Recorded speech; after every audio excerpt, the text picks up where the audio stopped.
Renee, when you first played Gabrielle, and you're going to be Gabrielle wanted to go with Xena, and you needed to find a way to relate to her. How did Gabrielle look at Xena when they first met? What was she? This lady rides into town, this warrior, adventuresome. I think she just wanted the breastplates. That's all that. That's all that mattered. Gabrielle wanted to be the warrior. That's what. Yeah. You couldn't fit him anymore. And at the time, they fell No, not off. that way, this way. What's the matter with you people? Gabrielle always tried on the boots at night. And That's where you got swishy that skirt. fungus. Yeah, we shared the foot fungus, yeah. We share everything. So were you just kind of sort of hero worship, or I'm trying to think of what I think she might have used the phrase, "I'm just in awe." But I use that all the time. Actually, I'm leading up to something, but you're what not is picking the up on question? it. When I first started playing Gabrielle, I wanted to find a way to relate to Lucy, and I'd never played with a woman who was the hero. There was obviously the maternal connection, but I remember playing the lover affection for a person with her. I am 4 years older than you. 4. Cradle robber. What do you mean? In my mind, that's how I started to relate Gabrielle to Xena. I was falling in love with this woman. Explain that. No, it was serious. I liked it. Do you remember what you? I don't remember you ever saying that. I think I said something to the sort, yeah. But yeah, that was true. Rather than, it became a sister relationship, it was all about love. And so, of course... It was all about love. Yeah. It was. Every minute of every day was about love. Yeah. I do have to say that the relationship between these two is a first. Yeah. It's been amazing. Yeah.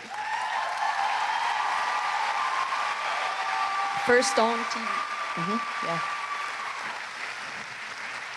I never wanted the whole subtext issue to become like a grubby gag. And there were times when Renee and I went, it feels too much like a gimmick. This belittles gay people, it belittles straight people. It's just that for there to be subtext, to me, is completely fine, but I don't want to make it a grubby little joke. That's low. So if there were times when we objected to it, it's because it wasn't It wasn't uplifting. It was for an effect that someone else wanted, as opposed to being about the love between the two people. And sometimes we might have failed in that. Sometimes we might have been too joking, but it's never been in our hearts to make that subject a grubby joke. Yeah, we don't like that. So. In other words, when people would make fun of it from the outside, basically they were stepping on the love between two characters, between two human beings. Whether you want to see them as straight or you want to see them as gay is irrelevant to the fact that these are two characters that love and care and respect one another. And I don't know any gay people that wear their gayness as... Yeah. I said it to a journalist the other day. It's like... I felt as if they're trying to put a little armband on you and so that they can put you in a box and forget about you. Right. So... We didn't want to label the characters. We just wanted to work with the relationship. Yeah. Yeah. Renee, do you remember what Gabrielle said to Xena the first time they met? You've got to take me with you and teach me everything you know. I'm not like the other girls. Oh, no, what is it? I'm not the little girl they think I am. Is that right? Yep. I wonder if Gabrielle had time to think about that as she was leading the troops onto the beach during the war at Helicon.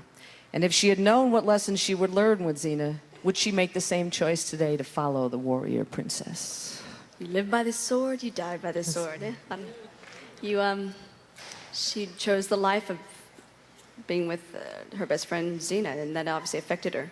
So I think. And there was a long time where she was choosing the way of peace and non-violence, and then just went, that ain't working That doesn't for me work anymore. And that actually happens in life, doesn't it? You know, that It's a balance, and you just got to keep evolving, and I suppose that's what happened to our characters. And Renee once said, if I shed a tear, Lucy turns into a waterfall when they're working together. Does that come partly from, Lucy, from your own emotional vulnerability and partly from what you get from each other?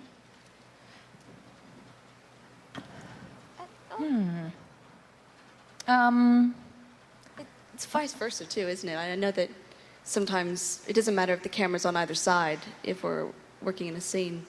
That you're just genuinely empathetic, and whatever happens, happens. I don't know. And you try to be there for your partner in the scene, whoever it is. And it's, of course, easiest for Renee and I because we're together longer. Sorry, ignoring all those people over here. It's easier for Renee and I because we've been together longer and know each other better. Yeah. Yeah, there's a poem that's going to be read in an upcoming episode, speaking of the other side of the coin, which you seem to have a great deal of difficulty getting through. Yeah, that was from Many Happy Returns. It was one of the, I think it was the third to last episode that we filmed. And it was a beautiful goodbye. Well, for me, it was a goodbye poem. Sappho wrote it. I guess I can tell that right? It was a great day. You know, we were up working on Bethel's Beach, which has this cliff top, and you can just see the expanse of New Zealand. It was gorgeous around all these beautiful people, and there was Lucy and I having this funny moment together, which was one of the last before we really dug in to, have our finale. And you know Xena's just sitting there going, What? it doesn't even rhyme. Haiku schmaiku.